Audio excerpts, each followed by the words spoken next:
Unit processes bring chemical changes in a material. For example, we studied about the coal and air, which are combusted together to produce the uh, ashes and gases. This process is called unit process because there is a chemical change occurring in the coal conversion. So there were different unit processes. We studied like alkylation. In alkylation, you are adding an alkyl group to the side chain of the final product. Amination by ammonolysis, ammonia molecule जो है वो split it up हो जाता है and this is added to the substrate. Uh, Apart from this amination by reduction, there is ammonia production, and the ammonia production is done by the reduction reaction. Now, amino oxidation. So you are performing the oxidation reaction in the presence of amine. There is calcination. Calcination is done at very high temperature where the substrate is heated up. As a result, there is a chemical change in which carbon dioxide is produced. Carbonylation, in which a carbonyl group is added to the desired substrate. Carboxylation, जिसमें हम किसी भी organic compound को carboxyl group introduce कराते हैं. So carbonylation and carboxylation were almost similar, so there is no chemical reaction mentioned over here. Combustion. In combustion, you are seeing that organic substrate is combusted in the presence of oxygen to produce carbon dioxide and water.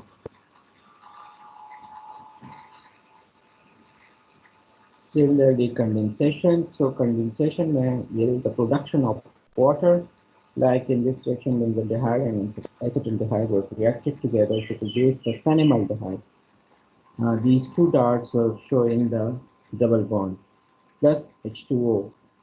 The last reaction was cracking or pyrolysis, in which the longer chain hydrocarbons are cracked up into two or more than two smaller chain hydrocarbons. So such a reaction is called cracking. Now today we'll be talking about chemical reactors. A chemical reactor, this is the heart of the chemical process. मतलब chemical reactor जो होता है जिसमें unit process होता है. Chemical reactor is actually the reactor where the unit process occurs. Okay? So this is the heart of the chemical process. This is a vessel designed to contain chemical reactions. So a vessel which is actually performing a chemical reaction, this is called a reactor. मतलब आप lab में जब reaction कर रहे होते हैं, so you are performing. जी sir, आवाज रेट ज्यादा स्लो है. आवाज स्लो है.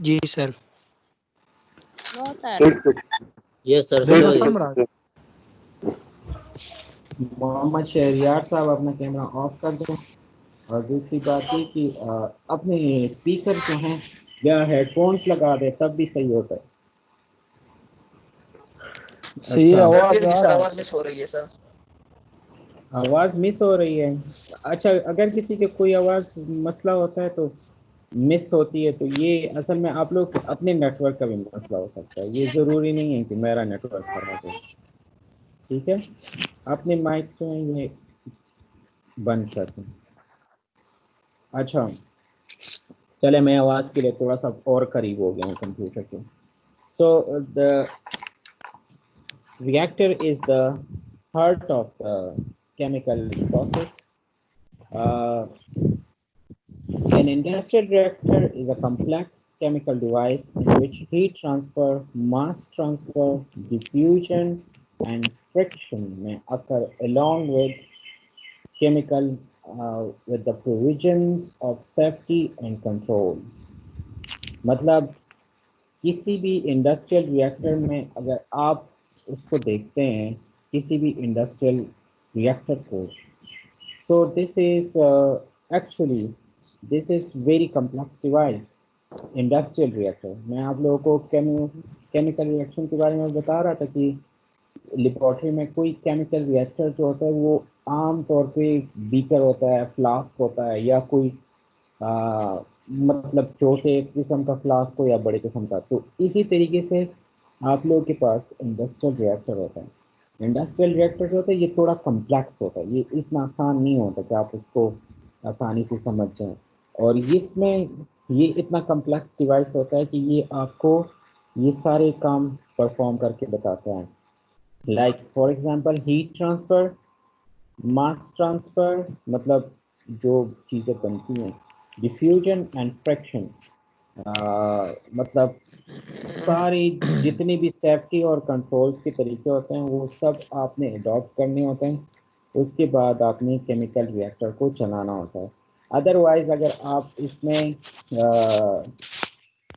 I will turn off your mics, बहुत ज़्यादा शोर आ रहा है, ठीक है।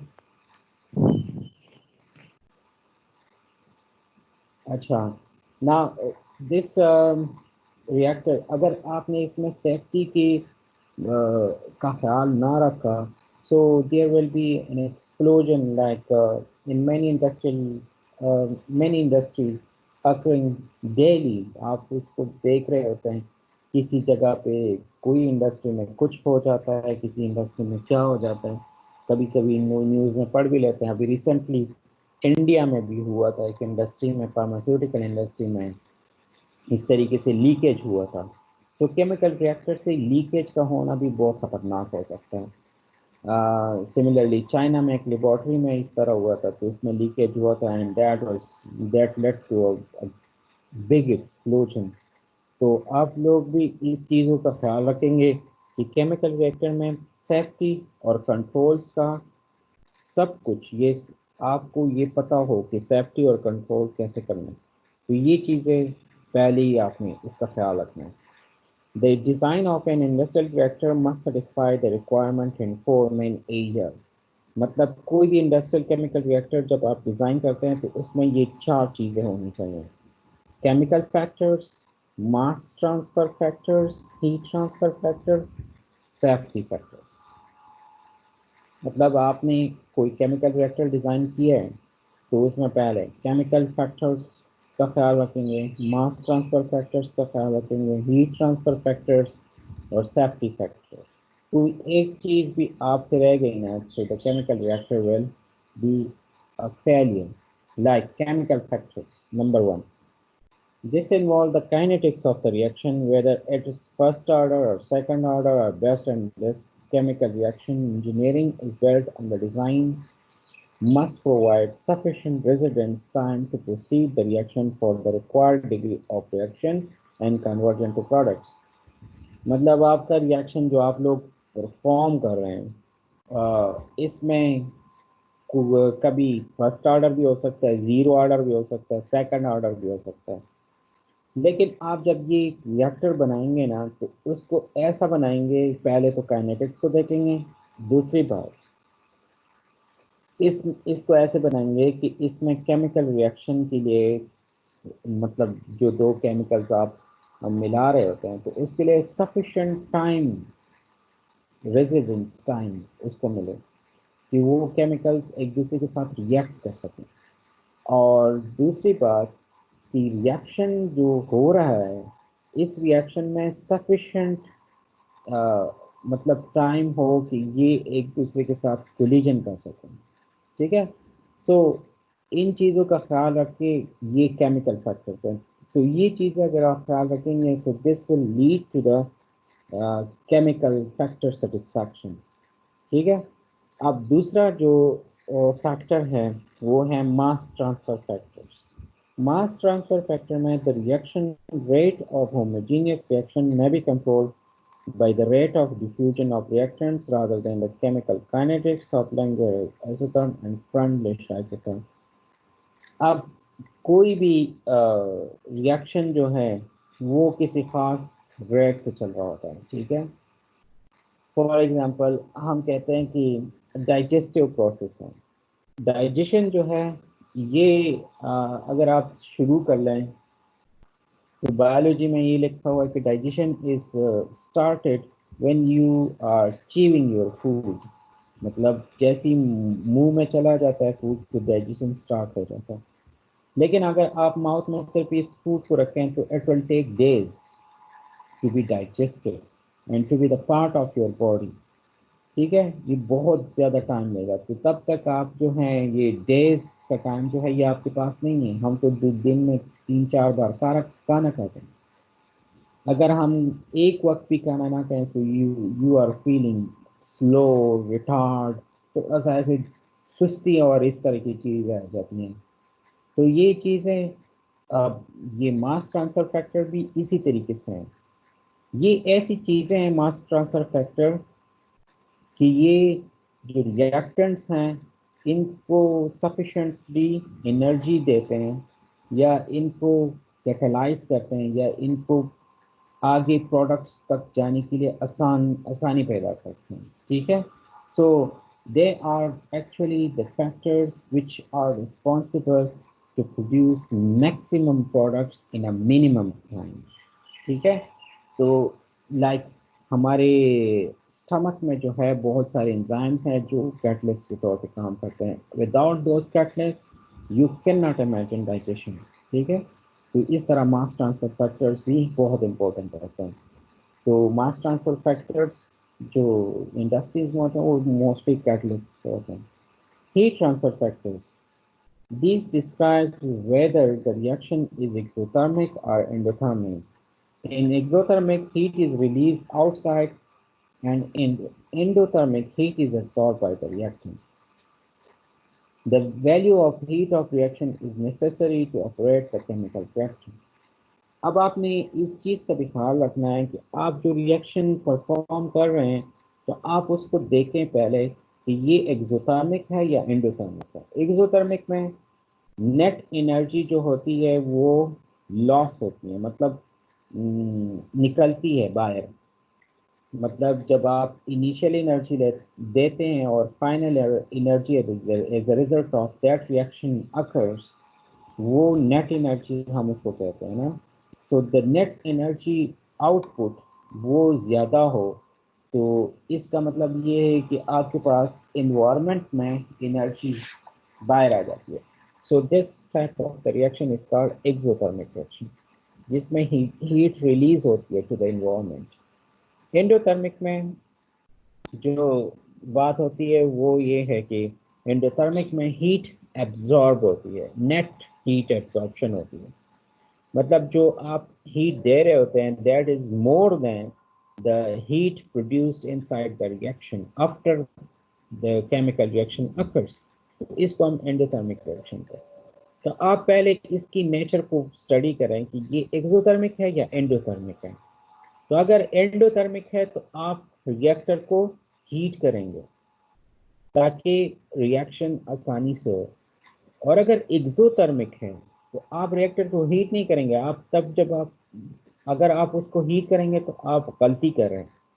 तो आप पहले ये आइडेंटिफाई करना ये बहुत ज़्यादा ज़रूरी है कि whether this reaction is exothermic और endothermic. if you don't know and you heat it up, the chemical reactor, it will cause explosion or destruction of the product as well। ठीक है। तो एक्सोथर्मिक में आपने क्या करना है, एक्सोथर्मिक में भी हीट रिलीज हो रही है तो एक्सोथर्मिक में आपने हीट निकालनी है उस रिएक्टर से। ठीक है। और एंडोथर्मिक में आपने हीट देनी है उसको। So the heat transfer factors will be satisfied if you know the nature of the chemical reaction occurring. Safety factors. Safety factors, the most important factors in a chemical reactor. This involves the confinement of hazardous reactant and product as well as the control of reaction and process conditions. मतलब safety factors इसका मतलब ये सिर्फ नहीं है कि हम किसी केमिकल रिएक्टर को एक्सप्लोजन से बचा लें, ठीक है। अब एक्सप्लोजन भी बचाना है, लेकिन आपने ये काम भी करना है कि आप हैजर्डस रिएक्टेंट्स, कभी कभार हमारे पास जो रिएक्टेंट्स होते हैं वो बहुत ज़्यादा ख़तरनाक होते हैं। मतलब हैजर्डस का मतलब ये होता है कि वो टॉक्सिक भी हो सकते हैं, ईदर टू मैन और प्लांट्स इवन, ठीक है।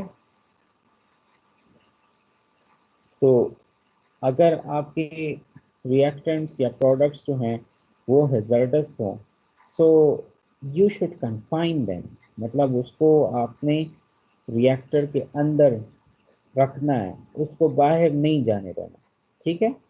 लाइक अक्सर स्मोक प्रोड्यूस होती है, किसी भी रिएक्शन के बाद अक्सर स्मोक प्रोड्यूस होती है। तो स्मोक जो है ये डिफरेंट किस्मों की होती है। कभी कभार नॉर्मल स्मोक होती है तो हम उसको रिलीज़ कर देते हैं, उसमें कार्बन डाइऑक्साइड और ये चीज़ें होती हैं, तो उसको तो रिलीज़ करना आसान है और कोई मसला भी नहीं होगा। सिर्फ ये हो जाएगा कि इन्वायरमेंटल कार्बन डाइऑक्साइड जो है वो इंक्रीज़ हो जाएगी क्वांटिटी में, which will cause green house effect. लेकिन अगर स्मोक में कोई टॉक्सिक गैस भी है अलॉन्ग विद कार्बन डाइऑक्साइड, तो अगर आप उसको रिलीज़ कर दें, so it will be the part of the environment, तो उसको हम इनहेल करते हैं, तो we are diseased because of inhaling the toxic air, ठीक है। तो इसलिए अक्सर कहा जाता है कि जो भी गन मंद होता है उसको ना जलाया करें, इसका कुछ भी नहीं पता चलता कि इससे कौन सी गैसेस निकलती हैं, ठीक है। सेफ्टी फैक्टर्स के लिए लोग कहते हैं। Based on these factors, the reactor types are as follows. मतलब अगर आप ये सारे फैक्टर्स का ख्याल रखेंगे तो आपके पास रिएक्टर्स के ये टाइप्स होंगे। मोड ऑफ ऑपरेशन पे बैच और कंटिन्यूस रिएक्टर होगा। अगर आप मोड ऑफ ऑपरेशन की बात करते हैं तो बैच या कंटिन्यूस, बैच और कंटिन्यूस का आपको याद है, बैच में मतलब आप रिएक्टेंट्स डालते हैं, प्रोडक्ट निकालते हैं, फिर रिएक्टेंट्स डालते हैं, फिर प्रोडक्ट निकालते हैं, ठीक है। इस तरह कंटिन्यूस में आप एक ही बार रिएक्टेंट डालते हैं और एक ही बार प्रोडक्ट निकालते हैं, ठीक है, और ये कंटिन्यूस प्रोसेस होता है। फेजेस टाइप्स, अब फेजेस में मतलब वो जो आप रिएक्टेंट्स और प्रोडक्ट्स हासिल करते हैं तो उनकी शक्लें कैसी होती हैं। अगर आप सॉलिड सॉलिड मिला रहे हैं और उससे लिक्विड बन रहे हैं, सो this is something heterogeneous reaction. अगर आप लिक्विड लिक्विड मिला रहे हैं and this is causing the production of a liquid, तो इसको हम कहते हैं होमोजीनियस फेज, ठीक है। तो या तो ये होमोजीनियस होगा या हेट्रोजीनियस होगा जब आप फेजेस को लेते हैं। कोई स्टूडेंट होगा, इसी कॉल लेता हूँ। हेलो, वालेकुम सलाम। खैर दे क्लास की जरूर ऐसा खबर है।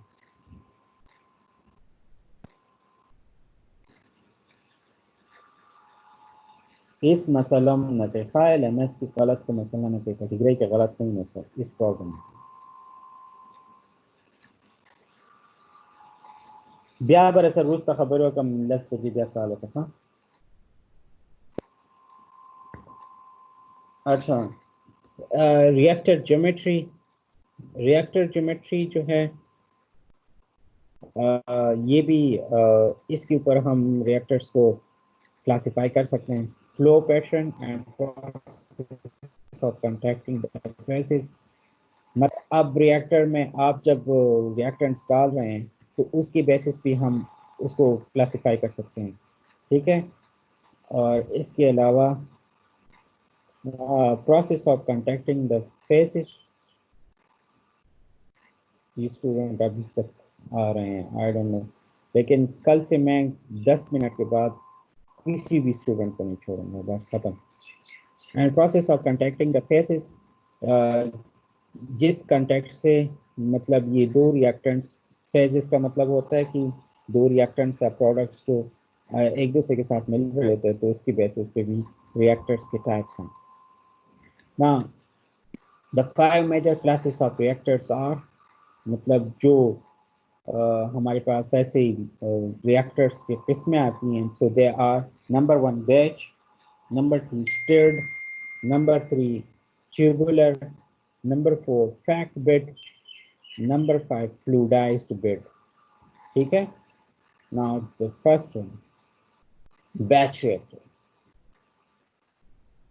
In a batch reactor, the feed is charged at the beginning and no product is withdrawn until the batch is complete। मतलब आप इसमें क्या करते हैं, किसी भी रिएक्टर में आप रिएक्टेंट्स डालते हैं, लेकिन प्रोडक्ट तब तक नहीं निकालते जब तक पूरा का पूरा रिएक्शन कंप्लीट ना हो जाए। So this is called batch reactor. ये एग्जांपल है इसकी, you are filling it up, ठीक है, तो then they are reacting, they are settling at some time, ठीक है, then after settling you are drawing the product, then leaving it up, फिर इसको फिल करते हैं, फिर रिएक्ट करते हैं, फिर सेटल करते हैं, फिर उससे प्रोडक्ट निकालते हैं। So this reaction is a batch reactor. This is a simple batch reactor जिसमें फीड को पहले हम डालते हैं और प्रोडक्ट तब तक नहीं निकालते जब तक आपके पास रिएक्शन कंप्लीट ना हो जाए, ठीक है। Stirred reactor. Stirred reactor, this is also known as VAT or back mix reactor or mixed flow reactor, MFR. इसको this is referring to a model used to estimate the key unit operation variables when using a continuous agitated tank reactor to reach a specified output। मतलब इसमें हम क्या करते हैं, इसमें हम ये करते हैं कि एक रिएक्टर होता है, ये रिएक्टर है, दिस रिएक्टर, इसमें ये स्टिरर लगा हुआ है और ये स्टिरर को मोटर लगाया हुआ है। जिस तरह आप लोगों ने देखा होगा एक सिंपल स्टिर्ड रिएक्टर जो है वो जिससे हम मक्खन निकालते हैं, ये एक घरों में होता है, that is the stirred reactor, ठीक है, याद होगा, that is the simplest stirred reactor. जो लस्सी शोमले जुदा के and then you are having that makhan isolated from the mixture, so that is a stirred reactor। so इसमें हम क्या करते हैं, जो chemical reaction होता है वो हम feed कर देते हैं and then perform stirring, ठीक है, मतलब agitated tank होता है, agitated का मतलब होता है this is continuously stirred, इसको बाकायदा तौर पे स्टीयरिंग को उर्दू में क्या कहा जाता है, मिक्स किया जाता है, ठीक है। In a perfectly mixed reactor, reagent is instantaneously and uniformly mixed throughout the reactor upon entry।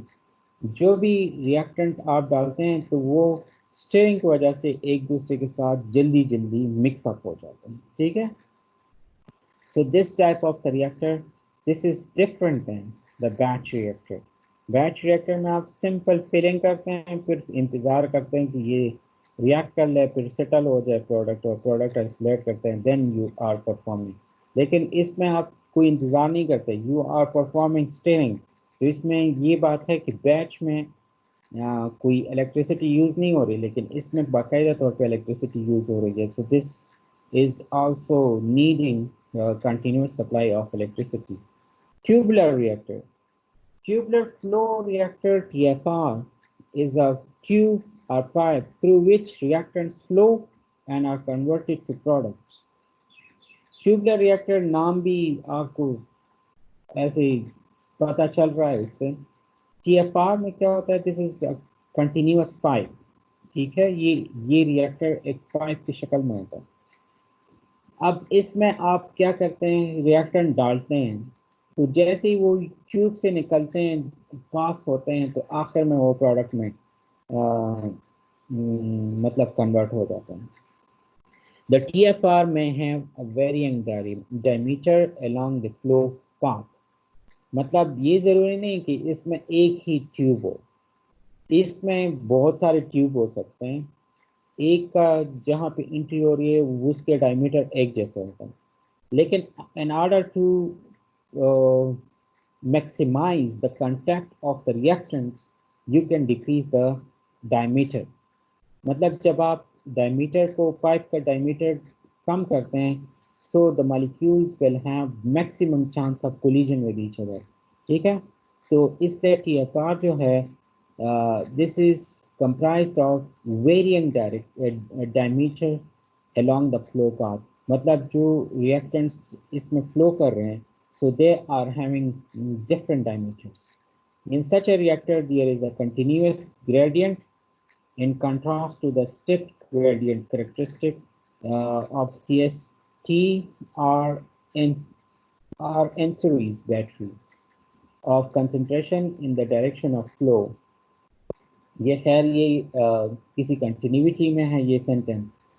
ये इसमें ये होता है कि मतलब ये है इसका कि आप जब इसमें रिएक्टेंट्स डालते हैं, सो this is a continuous increase in the production of the products। ठीक है, several tubular reactors in series or in parallel may also be used। मतलब ट्यूबलर रिएक्टर एक नहीं हो सकता, ये बहुत सारे हो सकते हैं। तो बहुत सारे लगाने से आपके पास प्रोडक्ट का बनना मैक्सिमम हो जाएगा। Both horizontal and vertical orientations are common. इसमें ये भी ज़रूरी नहीं है कि आप हॉरिजॉन्टल ट्यूबलर रिएक्टर लगाएं या वर्टिकल ट्यूबलर रिएक्टर लगाएं। मतलब ऐसे पड़ा हुआ हो पाइप या ऐसे कड़ा हो। So you are having tubular reactor of varying diameters. Like this is one of the tubular reactor. इसमें ये ट्यूब्स हैं, ये अमोनिया का प्रोसेस है, इसमें डिफरेंट ट्यूब्स लगे हुए हैं। तो ये जाते हैं और उधर रिएक्शन करते हैं, आखिर में अमोनिया बनता है। So the ammonia process is a simple tubular reaction। ठीक है, कल से ये याद रखते हैं। आई एम रिपीटिंग अगेन, 9:42 हो गए हैं and I have almost 37 minutes class, और अभी आप लोग आ रहे हैं, तो दिस इज हाईली इम्प्रॉबेबल। कल से 5 मिनट 10 मिनट तक के बाद मैं किसी को नहीं छोड़ूंगा, और ये मेरे कंट्रोल में होता है। अच्छा जी, next reactor is called packed bed और fixed bed reactor। Fixed bed reactor is a cylindrical tube filled with catalyst pellets with reactants flowing through the bed and being converted into products। इसमें ये होता है कि bed तो आप लोग जानते हैं ना, bed is a kind of bed जो हमारे घरों में भी होता है, bed. So this is a bed, here is a bed created in the path of the flow of the reactants। ठीक है, तो ये बेड जो है ये एक्चुअली क्या करते हैं, ये रिएक्टेंट्स उधर जाते हैं तो थोड़ी देर के लिए उधर रुक जाते हैं। तो वो रुकने से ये हो जाता है कि उधर रिएक्शन इनके दरमियान हो जाता है। जब उस उधर से बेड से नीचे ट्रिकल करते हैं, अभी आप लोग देख लेंगे उसका, तो नीचे जब वो जाते हैं तो वो रिएक्टेंट्स नहीं होते बल्कि वो प्रोडक्ट्स में कन्वर्ट होता है। ठीक है, तो आप जब इंट्रोड्यूस कराते हैं रिएक्टेंट्स को, तो उसमें अक्सर हम रिएक्टेंट्स भी इंट्रोड्यूस कराते हैं, लेकिन कभी कभार हम रिएक्टेंट्स के साथ कैटलिस्ट भी डाल देते हैं ताकि बेड तक पहुंच के उधर जब ये थोड़ी देर के लिए रुकते हैं, so they will be reacting with each other to produce the products. Like मैं आपको ये शक्ल दिखा दूँ तो फिर आगे जाते हैं। Like this one, this is a bed. ठीक है, ये बीच में बेड लगा हुआ है। So the reactants are entering and the products are getting out. अब बेड की शक्ल इन्होंने दिखाई है, ये देखें बेड ऐसे होता है, इसमें छोटे छोटे से ऐसी खाली क्रीविसेस होते हैं, मतलब जगह होती हैं, तो वो क्रीविसेस से ऐसे ये मटेरियल ऐसे आहिस्ता आहिस्ता ट्रिकल करके डिफ्यूजन प्रोसेस से निकलते हैं। सो बेड जो है it is actually the medium of the reaction, इसी के ऊपर रिएक्शन होता है। तो इसके लिए ये भी ज़रूरी है कि जो बेड होगा वो रिएक्टेंट्स के साथ ना मिले या प्रोडक्ट्स के साथ रिएक्शन ना करे। तो ये भी ख्याल रखें, ऐसे ना हो कि आप जो बेड बनाते हैं वो खुद रिएक्टिव हो। तो बेड अक्सर हम जो बनाते हैं bed must be neutral, non reactive and stable bed, stable compound. ठीक है, बेड भी खुद भी कंपाउंड्स होते हैं। The catalyst may have multiple configuration including one large bed, मतलब आप जो बेड्स बना रहे हैं वो या तो एक बेड होगा या सेवरल हॉरिजॉन्टल बेड्स, बहुत सारे बेड्स होंगे एक दूसरे के ऊपर पड़े होंगे, तो उससे एक से ट्रिकल करता है फिर दूसरे से ट्रिकल करता है, आखिर में जो निकलता है so that is a product. Several parallel packed tubes, ठीक है, बहुत सारे पैरेलल, ये भी मैंने आपको बताया। Multiple beds in their own shells, मतलब एक बेड जो है उसमें एक शेल होल की तरह होता है, दूसरा बेड भी एक शेल होल की तरह होता है। So the final outcome is the product. इसका सिर्फ मतलब ये है कि आप रिएक्टेंट्स को प्रोडक्ट में मैक्सिमम कन्वर्जन करेंगे, तो इसलिए हम इस बेड को बनाते हैं। The various configurations may be adopted depending on the need to maintain temperature controls within the system. मतलब आप बेड्स की ऐसी शक्ल भी बना सकते हैं जिसमें ये आप कंट्रोल कर सके कि जो टेम्परेचर राइज होता है या जो आप हीटिंग करते हैं तो वो आप कंट्रोल कर सकते हैं। ऐसा बेड नहीं होने चाहिए कि वो inside the reaction, inside the reactor, the reaction, the temperature is going up. This rises and is and will cause ultimately to and will lead to an explosion at the end. तो इसलिए आपने ये चीज़ भी बहुत ज़्यादा ख्याल रखनी है कि आपने पैक बेड में टेम्परेचर कंट्रोल को मतलब इसको अपने उसको मेंटेन कर सकें, ये चीज़ आप ख्याल रखें। The pellets in the bed, ये जो इसकी पिलेट्स होते हैं ये आप देख रहे हैं, इसके छोटे छोटे पिलेट्स होते हैं। So they may be spherical, cylindrical और रैंडमली शेप्ड पिलेट्स। ये तो गोल भी हो सकते हैं, सिलेंड्रिकल भी हो सकते हैं लंबे लंबे, और या मुख्तलिफ शक्लों की भी हो सकते हैं। और इनका साइज जो है they range from 0.25 centimetre to 1 centimetre in diameter. इनका साइज डायमीटर जो है 0.25 सेंटीमीटर तो आप लोग को भी पता होगा, 1 सेंटीमीटर तक इसका डायमीटर होना चाहिए। The flow of a fix bed reactor is typically downward. जब आप फिक्स बेड रिएक्टर बनाते हैं तो आप ऊपर से रिएक्टेंट्स डालते हैं, नीचे वो खुद ही निकल जाते हैं, तो इसको कहते हैं डाउनवर्ड डायरेक्शन और फिक्स बेड रिएक्टर। ठीक है, now next reactor is fluidized bed reactor. Fluidized bed, this is a physical phenomena occurring when a quantity of a solid particulate substance, usually present in a holding vessel, is placed under appropriate condition to cause a solid fluid mixture to behave as a fluid. This is usually achieved by the introduction of pressurized fluid through the particulate meter, particulate medium. This results in the medium then having many properties and characteristics of normal fluid, such as the ability to free flow under gravity or to be pumped using fluid type technologies. इसमें क्या होता है, ये है, इसमें आप एक मतलब मिक्सचर ऑफ मटेरियल डालते हैं, ठीक है। जब आप मिक्सचर डालते हैं तो वो मिक्सचर अक्सर हम जब डालते हैं तो वो सॉलिड या लिक्विड होता है। जब सॉलिड और लिक्विड सॉलिड हम लिक्विड में डालते हैं so they are mixed up, और इसके as a result of this mixing you are getting a new material जिसमें सॉलिड और लिक्विड जो हो ये दोनों मिक्सअप हो जाते हैं एक दूसरे के साथ, एक मिक्सचर बन जाता है जिसको हम फ्लूइड कहते हैं। फ्लूइड जो है ये हम क्या करते हैं कि इसको ये फ्लूइड जैसी बन जाए तो ये फ्लूइड हम अक्सर इस या तो ये खुद ग्रेविटी के थ्रू इधर इस वेसल में रिएक्टर में ट्रैवल करते हैं। फ्लूइड अक्सर जो है ये थोड़ा स्लो चलते हैं, ठीक है।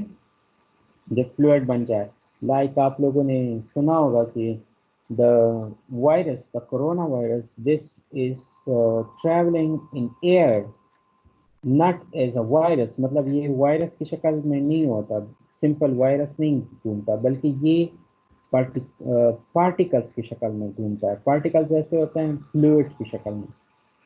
फ्लूइड ऐसा होता है कि ये वायरस जो होता है इसकी आगे पीछे वाटर के ड्रॉपलेट्स आ जाते हैं। तो जब वाटर के ड्रॉपलेट्स आ जाते हैं तो ये एयर में बहुत आसानी से ट्रैवल कर सकते हैं, ठीक है। तो इस तरह ये जो फ्लूइड बनता है, so this is now moving in this reactor very easily. ये या तो मूवमेंट इनकी किस चीज़ पे होगी, या तो ये मूवमेंट होगी अंडर ग्रेविटी, या आप इसको प्रेशराइज करेंगे ताकि ये मूव कर जाए, थोड़ा सा प्रेशर देंगे इसको तो ये मूव करेंगे, तो ये आपस में मिलेंगे एक दूसरे के साथ and this will lead to the formation of product, ठीक है। So such a reactor is called fluidized bed. The resultant phenomena is called fluidization. ये जो phenomena है जिसमें हम solid और fluid को मिलाते हैं, so this is called fluidization. Fluidized beds are used for several purposes such as fluidized bed reactors. ठीक है, जो ये fluidized bed reactor होता है इसी में fluidized beds का phenomena यूज होता है। If anyone has any question, यहाँ पे इसको मैं ख़त्म कर देता हूँ and we will now move toward questions, ठीक है।